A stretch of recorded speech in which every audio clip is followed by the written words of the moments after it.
الرحمن الرحيم. اللهم صل على النبي. عندي سمك فيليه مغسول ومتقطع وهنشفه كويس قوي قوي بمناديل المطبخ كده. ومعايا طاسه فيها زيت على سمنه، ومعايا دقيقه عامل تعفيره خفيفه خالص للسمك. انا هعمل النهارده، انا عملته معاكم السمك الفيليه مقلي وبصوص المارينار. طيب النهارده هنعمله ايه؟ بصوص الليمون والكريمه. هنشوف مع بعض. اول مرحله خالص انا معايا السمك ماسكاه غسلاه وكويس جدا، واعمله وجففته كده بمناديل. هعمله بس تعفيره خفيفه في الدقيق، او ممكن ما تعمليهاش، بس دي علشان تخلي السمك يتماسك معايا وانا بقلي، او ممكن اقليه بالبقسماط على الدقيق برضه. بس انا عايزه ايه؟ اعمله ايه بطريقه خفيفه كده النهارده، يا دوب تعفيره خفيفه خالص عشان تؤدي للتماسك. وهنعمل ايه؟ وهنحط في الطاسه بالمنظر ده. هخلص كميتي ونشوف مع بعض. نص الكميه معاها كده ايه؟ شرايح من الليمون زي ما انت شايفه كده، شرايح، لان هو طبعا لسه هعمل له كمان عصير ليمون لان هتحط الليمون. اللي هلاقيها بقى خدت احمر. طبعا انا ما بقلبش السمك كتير. انا اللي هلاقيها احمرت هقلبها. مثلا انا حاسه ان دي كده مثلا احمرت اللي محطوطه الاول بالراحه، وهقلبها شايفين في المنظر ده. وباختراق اللي هتحمر هقلبها وهنخرجهم من الطاسه نشوف هنعمل مع بعض ايه لحد ما يحمر من الناحيتين. ان شاء الله هنعمل الكريمه. انا عندي كوبايه لبن في الخلاط، ودي كمان كوبايه كده. هحط معاهم ايه بقى؟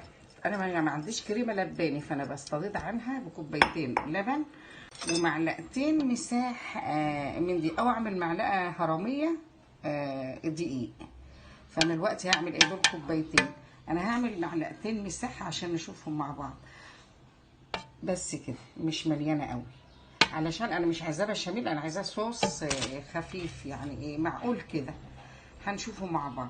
وادي المعلقه التانية هضربهم في الخلاط ونشوف هنعمل مع بعض ايه.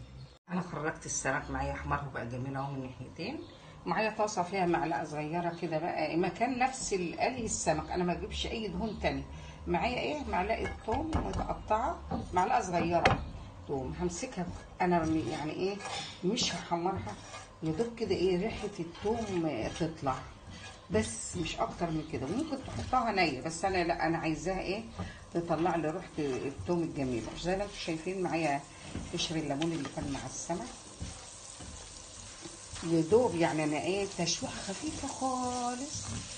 جرت ريحه الثوم هتخرج، هقوم حاطه بقى ايه اللبن اللي انا ايه ضربت معاه الدقيق في الخلاط. طب لو انا عندي كريمه لباني هي بتقضي الغرض ده، لان هو المفروض اصلا اساسا الكريمه اللباني. فانا بعمل كفايه قوي قوي عندي كده. الله، ريحه الثوم الجميله خرجت. هحط ده بقى وهقلب بالمضرب. قبل ما هقلب وهمشي برضو انا هقلب بالمعلقه كده عشان برضو ايه اعرفه. هتبل بايه؟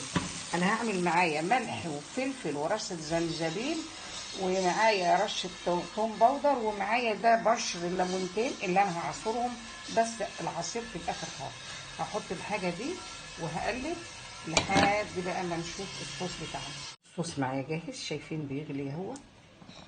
انا بعرف ازاي؟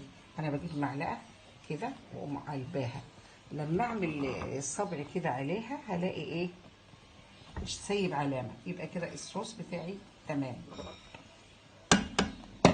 هعمل ايه دلوقتي؟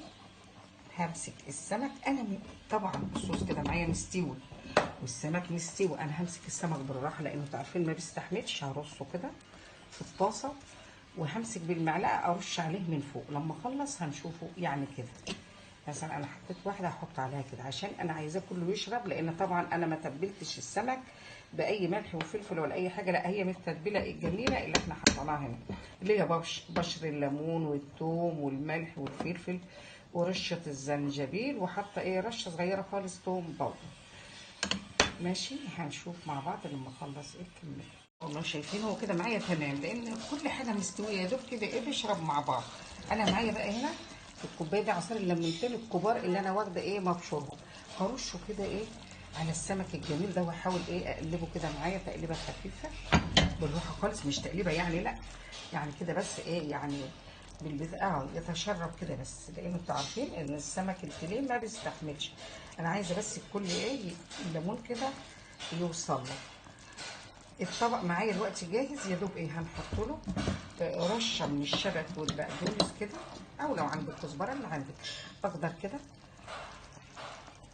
هو كده جاهز للتقديم. انا طبعا مش هنقله في حاجه تانية علشان هو مستحملش، يا دوب هغرف في الطبق اللي هياكل على طول وخلاص. انا اخد له صوره بقى وهو كده جميل بيتكتك كده وحلو كده، بالف هنا وشفا. جربوا الطريقه دي جميله جدا.